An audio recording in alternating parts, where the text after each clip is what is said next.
And here we are. Welcome back, everybody. Welcome to the Spotlight, our new talk show, our new live talk show where we hope to help promote the different events that are going on here in our city.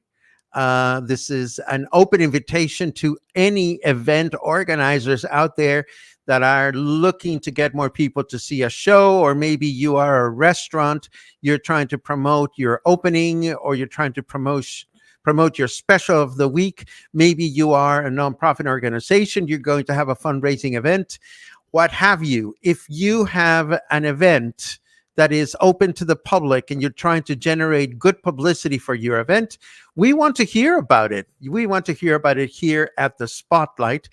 My name is Paco. You know me from Coffee and Headlines. We've been doing Coffee and Headlines for almost 4 years now. We're going to celebrate our 4th-year anniversary in a matter of days. I still don't know exactly what we're going to do, but in the meantime, we've decided to come up with this other broadcast that is taking off slowly but steadily. We've had a pilot episode, then we have another episode in which we had a few friends come and promote their things. And then we had a second episode where we included friends of ours that are restaurant owners. And now we have two very special guests that are going to join us. If anybody is here watching and you would like to come onto the studio as my guest, all you have to do is write the word event in a comment and I will bring you in. It can be anything. And meanwhile, I'm seeing we have a few viewers that are watching. Albert is watching from El Centro. Karen is watching from Minnesota. This is great. Renee is watching, and I know that Rita is watching from Fluvial because I was just walking in her neighborhood just a little while ago. But we will save our hellos and our questions till later. I don't want to take much of their time because they are both really, really busy. And of course, I'm talking about our guests for today.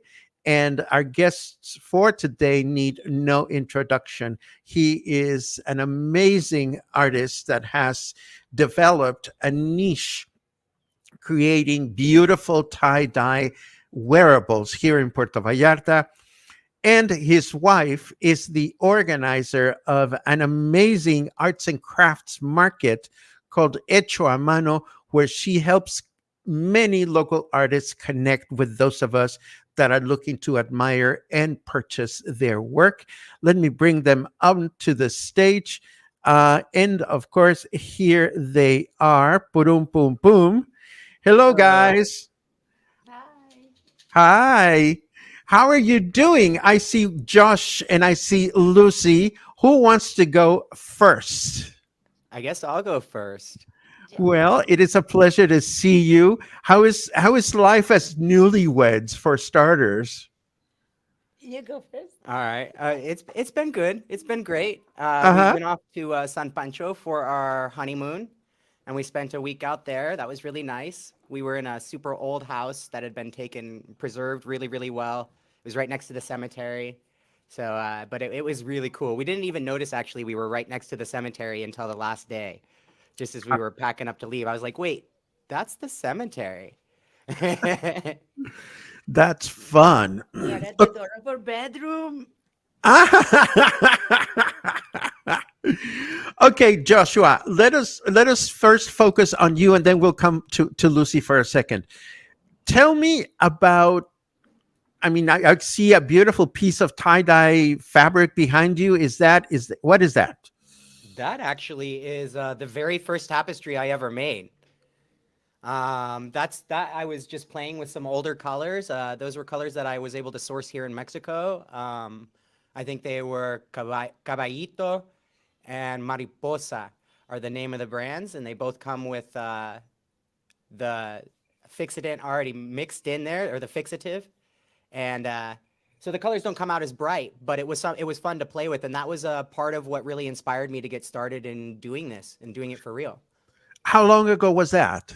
That one would be almost 2 years now, coming up on 2 years. So you've been tie dyeing for 2 years. Were you much aware of tie dye? I mean, how was tie dye in your head prior to that? Well, when I was, let's see, when I was in my early 20s, I actually made a shirt. I went to over to a friend's house. They were having a party, and one of the things that everybody was doing was making tie-dye shirts. And so I got there a little bit late. I only got to use like 3 colors, and I made a spiral, and I still have the shirt to this day. But that was just the very first tie-dye I ever made, and I didn't make anything again until years later. I was inspired by a shirt that I saw one of my friends purchase. And it was things that I'd never seen done with tie-dye, things that I didn't even know were possible. And with the free time that I had here, I decided to give it a try and see what it was like. I tried it out and I fell in love. I mean, I got to do it every once in a while. It almost feels like withdrawals if I don't. What was keeping you busy before you discovered your fascination and your love affair with tie dye? Well, really, I was kind of just trying to figure that out. I had just recently moved to Mexico. I had just recently moved to Puerto Vallarta. Lucy and I had recently met, and I had just started my life over after everything kind of fell apart for me up in the U.S. Okay, I'm glad that you mentioned that because I happen to know that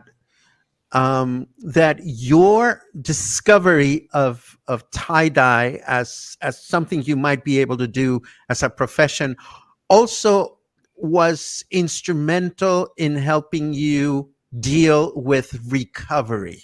Now, I know Definitely. this is a loaded topic. I want you to feel as comfortable as you are to go there. And before you answer the question, I'll be the first person to say, back in my early 30s, I had a deep crash in my life, and I was useless to the universe for almost a whole year. And certain art related paths helped me recover from my crash. Can you tell us a little bit about what happened with you? Yeah. To keep the story short and to the point so we don't end up talking for a couple of hours here. I was I was a heroin user in the United States, in Oregon, where I lived. I was addicted to heroin. I used it every single day, as heroin users do. And my life went from being, okay, I was a locksmith, I had a good job, to all the way down to living under a bridge and flying a sign to get a few bucks just to buy more heroin. And eventually that path led me to a girl that I met there who together we were in our addictions. She ended up overdosing and dying. And that led me to choosing to come to Mexico, initially to clear my head. And then I decided that it would be a good place for myself to overdose and die. And when I got here, I wasn't able to find the drugs I was after I decided to move. I came down here with $2,000, a backpack full of tools, and that was it. I couldn't find the drugs. Instead, I found Lucy, and she helped to pick me up and put me on my feet.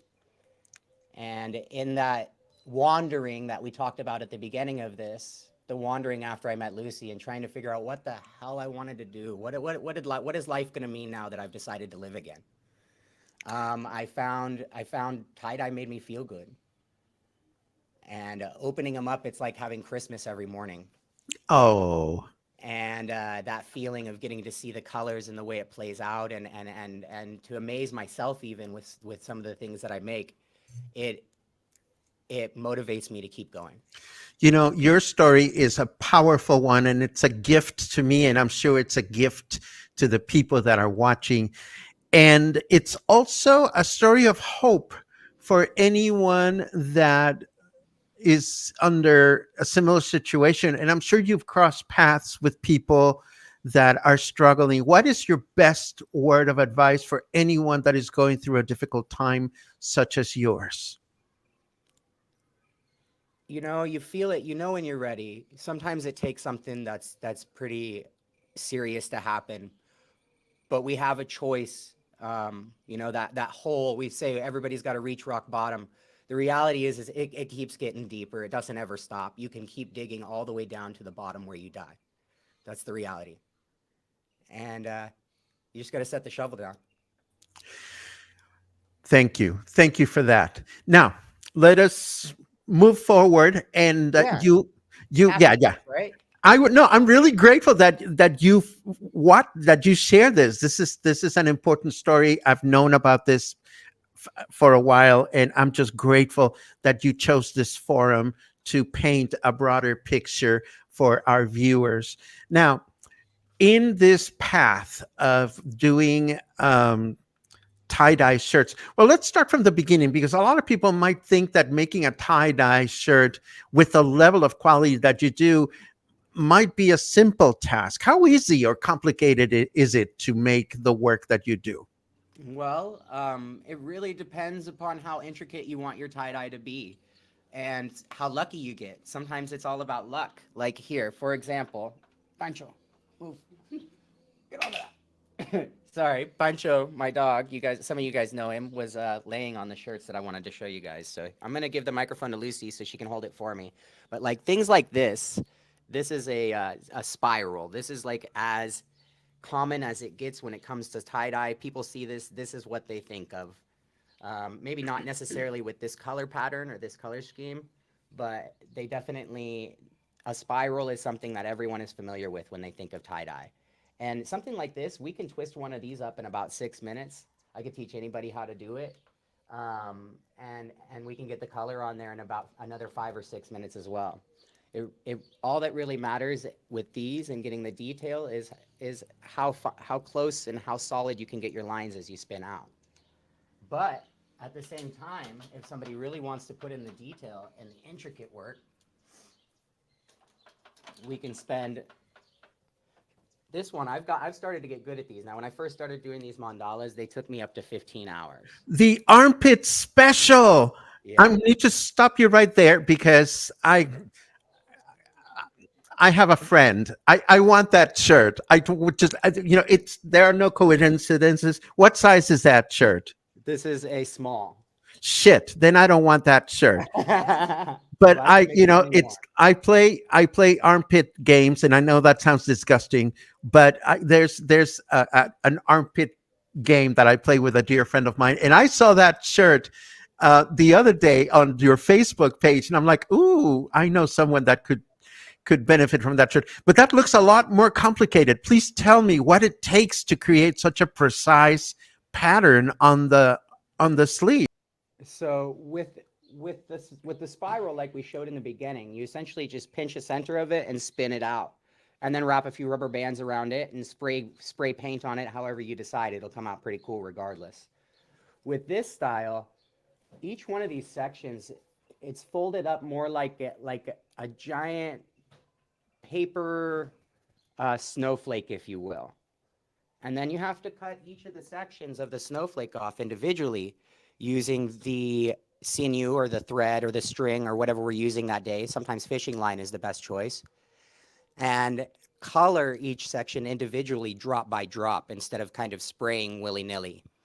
And that can be a lot more time consuming to get proper saturation without having colors flowing into each other. That is amazing. And you also have an amazing microphone assistant at your disposal. I know, she's helping me out, huh? Oh, so I know, because, and again, it sounds like I'm cheating, because we've had conversations about this in the past. Your shirts are one of a kind, correct? They are. Every single one is one of a kind as of currently. And I hope to someday do some that are, really time consuming, like shirts that take me 3 or 4 days to make individually. And then I would have prints of those made.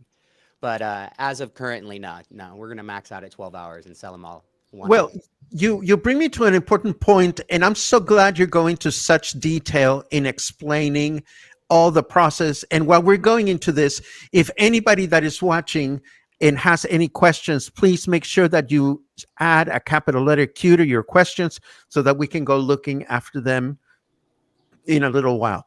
But the point that I was trying to make is your shirts are not inexpensive. and No. rightly so.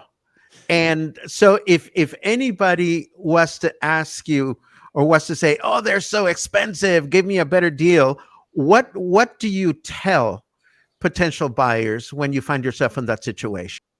Well, I like the other day there was a guy that was on my page. He actually left a review even. He ended up deleting it, but initially he left a review saying that it was a ripoff and he could make one himself for 200 pesos by watching a YouTube video. And the reality is I encourage him to try. Like I want everyone to try. I think we should all be making these shirts together. We could all be advancing the technique and learning new things and expanding upon the artwork. It's something that I want us all to do together. So if a person thinks that they can do it, then please, please. And I'd love to even teach you. In fact, I've got a class coming up where I'm offering that very such thing. It's actually coming up this next Sunday. That's the event that we came here to talk about. And Oh, so we're actually talking about a specific event. Here I was just thinking we were going to have a nice conversation. I love it. yeah, no, I've got a class coming up where I'm encouraging everyone to come down and learn how to make tie dye. Um, Okay. and we're gonna do it at B of Bros this next coming Sunday. It's gonna start at 8 a.m. and we'll be out of there at noon. And I'm offering people to come down and learn how to make either a heart or a mushroom or a spiral, or if they want to get real complicated, we could learn a mandala that day. We're probably gonna be there past noon. Okay, so let's take advantage Oh, of this two. because this is what the spotlight is about. Mhm. Particularly now that we're just getting started, there's not a ton of people wanting to come online to talk about it. So as long as it is just us, just walk me through it. Let's pretend that I've never done tie dye, and I think I may have done tie dye when I was a teenager. For people that might be interested in taking your class, walk me through everything from what to bring, what to do, what to expect, what's going to happen. Just go to town. So I recommend that first of all, I'm gonna bring everything that you need in order to make your shirts. I'll bring you gloves, I'll bring the tablecloths, I'll bring the dye, I'll bring the string, I'll bring the shirt, I'll prep it for you and all of that. All I'm asking you to bring is please wear clothes that if they do get dye on them, it will more than likely wash out, but I can't guarantee that it will. So it might be a good idea to come with things you won't mind having dye on. Other than that, 500 pesos, and I will do the work for you of prepping your shirt, making sure that I wash off any sizing is what the fabric industry calls it. It's like a waxy coating. Sometimes it's in fabric softeners, but it's supposed to protect the fabric. And we don't want that because we need to get to the fabric. So I'll wash all that off, which usually requires boiling them. I dry them all out, I get them all ready, and then now, some people will take their shirts and pre-soak in soda ash. Part of my process for getting as bright of colors as I do is we don't soak in soda ash. We'll add the soda ash at the end, either in a high concentration of liquid or in a powder. And what that soda ash does is that's what activates the dye and makes it stick to the fabric. Because these dyes, they're Procyon dyes, unlike an ink or a paint, they will actually bond molecularly with the fabric so that they last a really long time. But you'll be expected to come down, get a hold of us, let us know what size item you'll need. It's 100 pesos to reserve your spot. I think we've got probably maybe 8 spots left available. And then be there at 8 a.m., ready to make some art. I'd suggest that people kind of take a look at some different types of tie-dye, either on my page or on anywhere on the internet at all. I mean, it's not hard to find lots of videos about how to do things with tie-dye. Come with an idea of what they'd like to make, and then we will sit down and we will deconstruct it and figure out how to make it together. Um, I'll have plenty of colors available, the entire rainbow there to work with, as well as different grades of browns and earth tones for people that prefer to work with more earthy colors. This is wonderful. And again, this is this coming Sunday. Yeah, it's this Sunday, 8 a.m. at B of Bros. It's 8 a.m. to 2 p.m. Beer pros, as in professionals of beer. No, B as in the letter B of Bros. It's a coffee shop on. Basilio Vadillo. Okay. Okay. Do you have like an event on Facebook or a place where people can find more information? Yes, there is a link on there is a an event on Facebook, Mm-hmm. and it mentions the tie dye class, as well as there's going to be a few a few members of the Humano community that'll be there presenting their artworks as well for people that would be interested in purchasing. Okay. Did you, when you filled the sign up form to come on live online with me on the show today, did you share that link with me? I might have. If I haven't, I can send it to you as soon as we get off of here. Yeah, if you can send it to me as soon as we get done here, that'll be great because that way I can share that link when I publish this program, this show. All right. What else is on your mind, Josh? I want to turn it over to Lucy, but I want to make sure that we cover your own world as best as possible. I think we've gotten everything pretty much covered that I needed to talk about. We got a good idea of why I make tie dye, and where I'm at, and why I'm here, and a lot about me. And I think it's Lucy's turn. Well, I think it's Lucy's turn as well. But while you're still here, I just want to make sure that if anybody has any specific questions about your process or anything you've talked about, please add the questions to the conversation. We're all watching. There are some comments here. Kathy mentions that it's so important to share your message. Sobriety looks fantastic on you. Thank Joe you. says, thank you for sharing. Michael says, takes a lot of time and patience. Paula says, I wish I was there to tie dye. Well, for the people that are watching you from elsewhere, if you ever find yourselves coming into town, you know that you can connect with Josh and Lucy and with anybody ahead of time to schedule classes and whatnot. And Karen is sending hugs your way. And Liz says, two beautiful people, and I have to agree with that. Okay, so we've talked about you, Josh. Now I want to turn it over to Lucy. And I have to start by saying, Lucy, I didn't know anything about you until you started doing these wonderful hecho a mano um, uh, pop up markets and expos. So, where are you from, I for am from starters? Monterrey, Uh huh. uh, and I live here in Puerto Vallarta 8 years ago. I've done everything, literally everything. Well, I isn't worked at clubs. I've been a casino dealer. I clean houses. I had a bakery. And then I teach classes to kids during COVID, um, everything. And then we created Echomano. tell me the story of Hecho a Mano from the moment in which you said to yourself, this might work. Like, how did you come up with the idea? Um, After we have to close our bakery and start focusing in Yosholotl, we went to a few events to like markets or bazaars that didn't really work for the kind of artist that he is, and not only him, but a few more very good and talented artists. I saw that they didn't have good sales. So after going to a few of those events, I thought that it could be good to create a place or a platform, or the way to put those talented artists in front of the right eyes that really appreciate their that, yeah, they really appreciate what art is. So we start talking with people we know, knocking doors, asking for favors. This is my idea. Can you help us? In the beginning, we still pay some places, some other places open the doors, pay rent and whatever it takes. But we do it because I think there is a lot of love in what they do, and they deserve to be looked everywhere.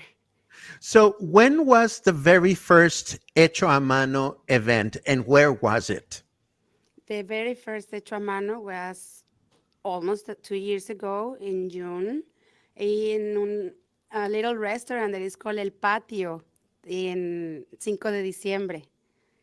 I don't remember the name of the owner, but it's a very, very nice person that was the first that opened the doors to us and allowed us to do whatever was in my mind.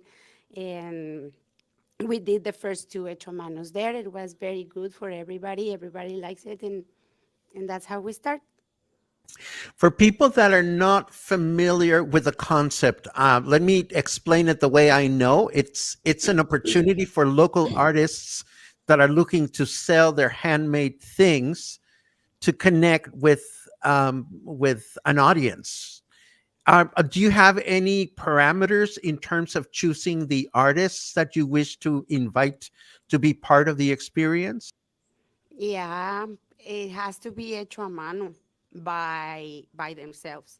Um, Preferably, like if you Google Lens it with your phone, that you can't find it. Nothing printed. Um, yeah, only hecho a mano, and of course the how do you say the willing to work in as a team.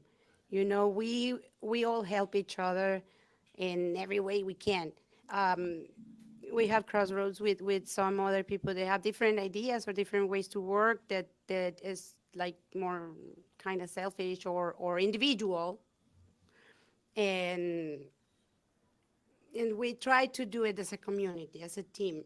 Like you have something that I don't, or I have something that you don't, or the ability, the knowledge, and that's how we work.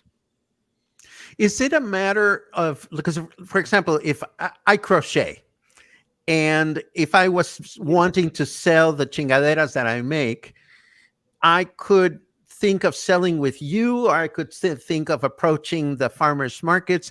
Is it, how do people decide where to go? Is it the rules that they have, or is it a general vibe of the community? How has that worked for you?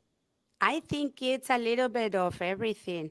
Um, it depends. That's why I try to move all over the place, because it depends a lot of what works for them. For a few of them works for young people, for other for more mature audiences. Um, Other for tourists that are just passing by, other just like the expats that already lives here because they like big stuff for home. Fine art. Uh-huh, fine art.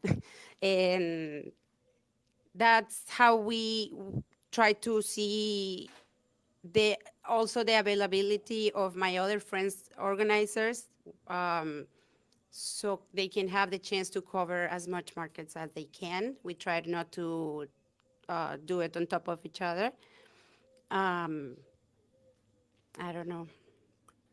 I have a question, and this could be for you or it could be for Josh. I don't know who wants to take this one, but I also noticed that as part of your trying different things, you've also had a couple of, I don't know what to call them, hybrid events in which you combined the sale of the market stuff and then punchis music and dancing and camping and stuff like that. How did this come about, and how successful has this model been for you guys? uh, Start Ah, from the idea of like we are a family. We are we live together. We have a daughter, a 7-year old daughter, and we still like to party, but not like before. It's different. We like to camp. We like nature. We like to have fun, but at the same time be safe and I don't know how to. Can you help me? Around like-minded people. Uh huh. Yeah. Um, and I was trying to find a way to fuse those two things, because my daughter goes with us everywhere, and and a lot of our friends are the same ages, like families, and we are not on like what everybody else in the matter of partying, you know. So we Uh-huh. try to do it more family, more caring, more community, and I think that try to really, take it. I think what happened is we decided that we needed to get all of our people from Hecho Mano together because we had started to grow kind of a family. We said Uh-huh. we should have a party. And then that kind of turned into let's make it a party for everyone. And then it's like, well, if we want to have a party for everyone, then we're going to have to charge a little bit, but still, we can have a party for everyone where everyone can have the same mindset that we have at the Hecho Mano events, that it's family friendly, and really anyone could enjoy. I think the only drawback, at least for me as a person that lives in Puerto Vallarta, is that getting to some of these other alternative events is not as easy because they had been taking place elsewhere or not in an easy to reach place. And I could be wrong there, but are you going to go back to the very basic hecho a mano events at some point? Yes, we are. We already have coming up after the class and after the butterfly sanctuary party. We have Café con Cielo, the place you recommended me. Oh, that's wonderful. So you're going Yes, to be doing an event at Café con Cielo. yes, That is yeah, on the that is great. 29th. And will we be able to find information about this on Facebook? Do you have an event already? Not yet. I create the event immediately after the last event is done because I Okay. try to keep the attention on the one it's coming up. Is there, let me see, let me just make sure that there aren't any questions for you guys here. Is there anything for both of you that we haven't discussed that is important for you to share with the audience?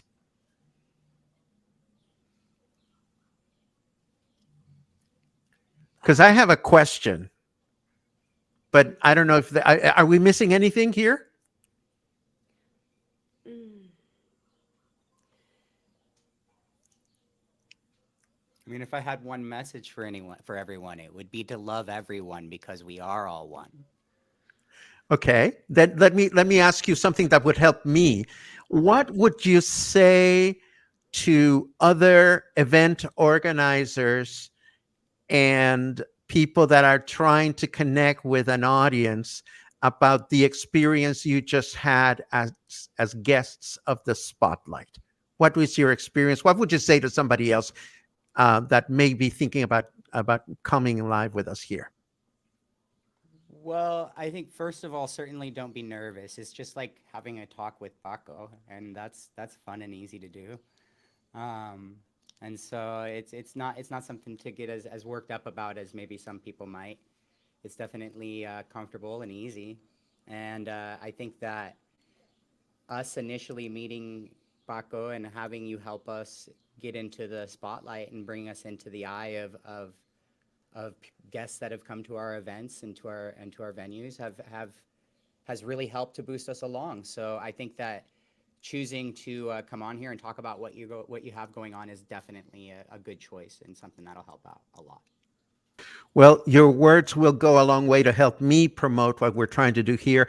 I am so freaking grateful that you decided to come on the program with me and tell us a little bit about the wonderful world you've created for yourselves.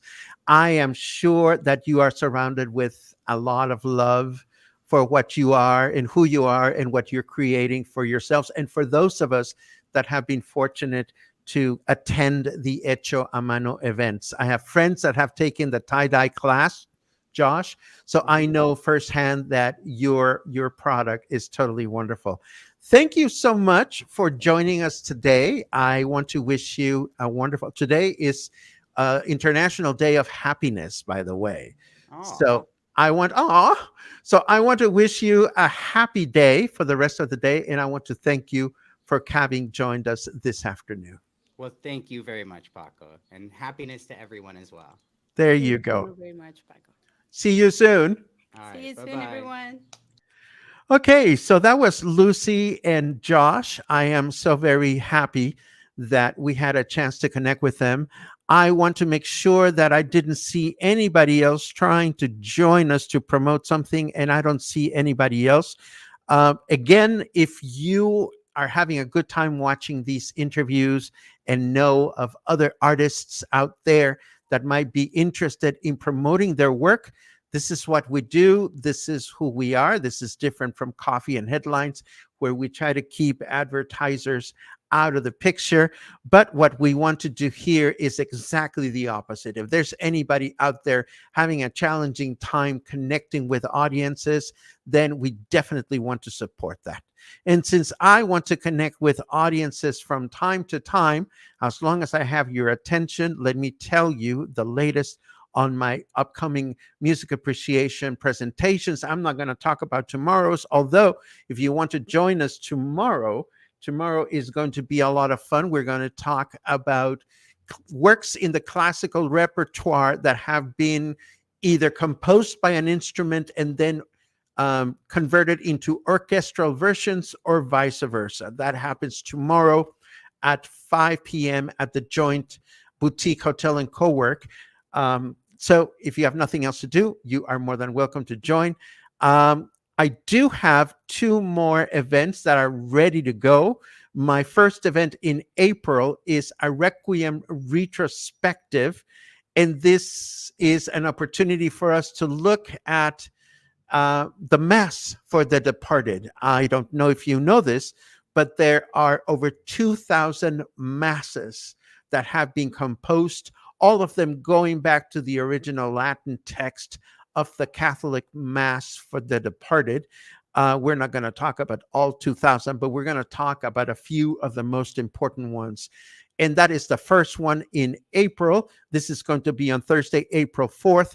And then the second one is going to be Libertango, which is going to be our exploration of the gap between traditional and nuevo tango.